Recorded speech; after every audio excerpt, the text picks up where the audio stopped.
आगे बढ़ते हैं निजी ब्लड बैंकों के जांच अभियान का एट अ ग्लैंस 191 निजी ब्लड बैंकों की जांच के लिए अभियान चलाया गया है। प्रदेश में 175 ब्लड बैंकों की अब तक गहन जांच हो चुकी है।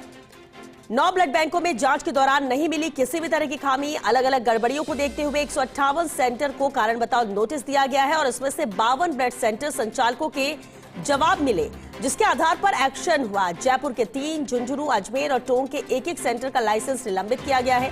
प्रशासन ने 6 ब्लड बैंकों के लाइसेंस अलग अलग समय के लिए निलंबित किए हैं। तो बेहद अहम खबर है निजी ब्लड बैंकों को लेकर। जिस तरह से जांच अभियान यहां पर जारी रहा, 191 निजी ब्लड बैंकों की जांच के लिए यह अभियान चलाया गया था और प्रदेश में 175 ब्लड बैंकों की अब तक गहन जांच हो चुकी है। 9 ब्लड बैंकों में जांच के दौरान किसी भी तरह की कोई खामी नहीं मिली है और अलग अलग गड़बड़ियों को देखते हुए 158 सेंटर को कारण बताओ नोटिस भी दिया गया है और इसमें से भी 52 ब्लड सेंटर संचालकों के जवाब मिले, जिसके आधार पर ये एक्शन लिया गया। तो जहां जैसी खामी वहां वैसा एक्शन। प्रदेश में 191 निजी ब्लड बैंकों की जांच अभियान से जुड़ी हुई यह अहम खबर है, जहां अभियान की रिपोर्ट के आधार पर आधा दर्जन सेंटर्स के लाइसेंस को निलंबित किया गया। जयपुर के राजा पार्क स्थित जन कल्याण ब्लड सेंटर का लाइसेंस 5 दिन, जयपुर के कोटपुतली स्थित आशीर्वाद ब्लड सेंटर का लाइसेंस 3 दिन के लिए, जयपुर के बनी पार्क स्थित गुरुकुल ब्लड बैंक का लाइसेंस 15 दिन तक निलंबित रहेगा और इसके अलावा टोंक स्थित केशव ब्लड सेंटर का लाइसेंस 3 दिन के लिए निलंबित किया गया है। अजमेर स्थित विद्यापति ब्लड सेंटर का लाइसेंस 3 दिन के लिए निलंबित है, जबकि झुंझुनू स्थित समर्पण ब्लड सेंटर का लाइसेंस को 15 दिन तक निलंबित किया गया है। और चलिए, एसोसिएट एडिटर विकास शर्मा हमारे साथ जुड़ चुके इस खबर पर पूरी जानकारी के साथ। विकास, बेहद अहम है और ये बिल्कुल सही है कि जहां जैसी खामी वहां वैसा एक्शन। यही वजह है कि कहीं पर 3 दिन, कहीं पर 5 दिन, तो कहीं पर 15 दिन के लिए भी निलंबित किया गया है। किस तरह से इस अभियान में कामयाबी मिली है? देखिए, बिल्कुल फर्स्ट इंडिया लगातार इस खबर को उठा रहा है और ये उठाना इसलिए भी लाजमी है क्योंकि ये हर व्यक्ति से जुड़ा हुआ मुद्दा है। हर व्यक्ति को कभी ना कभी ब्लड की जरूरत पड़ती है या फिर वो खुद ब्लड को डोनेट करता है।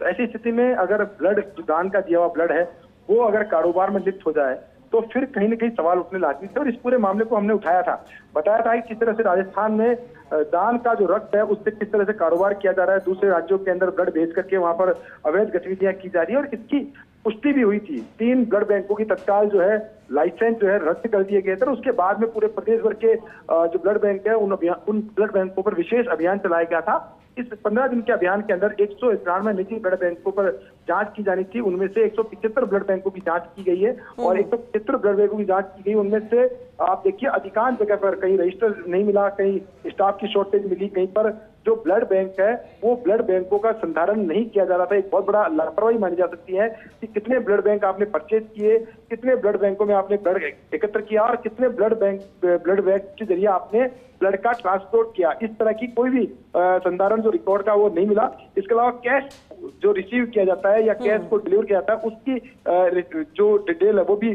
ब्लड बैंकों में नहीं मिली और इन्हीं आधार पर कुल 6 ब्लड बैंकों के लाइसेंस जो है अलग अलग समयावधि के लिए निलंबित किए गए हैं। इसके अलावा 5 ब्लड बैंक है उनको चेतावनी जारी की गई। ये वो ब्लड बैंक है जिन्होंने अपने नोटिस का जवाब दे दिया है। कुल अगर बात करें राजस्थान की तो कुल जो नोटिस दिया गया है उनमें अलग अलग ब्लड बैंक है। कुल 52 ब्लड सेंटर जिनके जवाब मिले हैं। कुल 158 ब्लड सेंटरों को कारण बताओ नोटिस जारी किया गया है। उन 52 जो जवाब मिले हैं उनके आधार पर उनका एनालिसिस कराया जा रहा है, उसके आधार पर कार्रवाई शुरू कर दी गई है। ये जो कार्रवाई है पहली कार्रवाई जिसमें कि एक साथ 6 ब्लड बैंकों के लाइसेंस जो है वो अलग अलग समयावधि के लिए निलंबित किए गए और साथ में जो शेष 5 है उन पर चेतावनी नोटिस जारी किया गया है।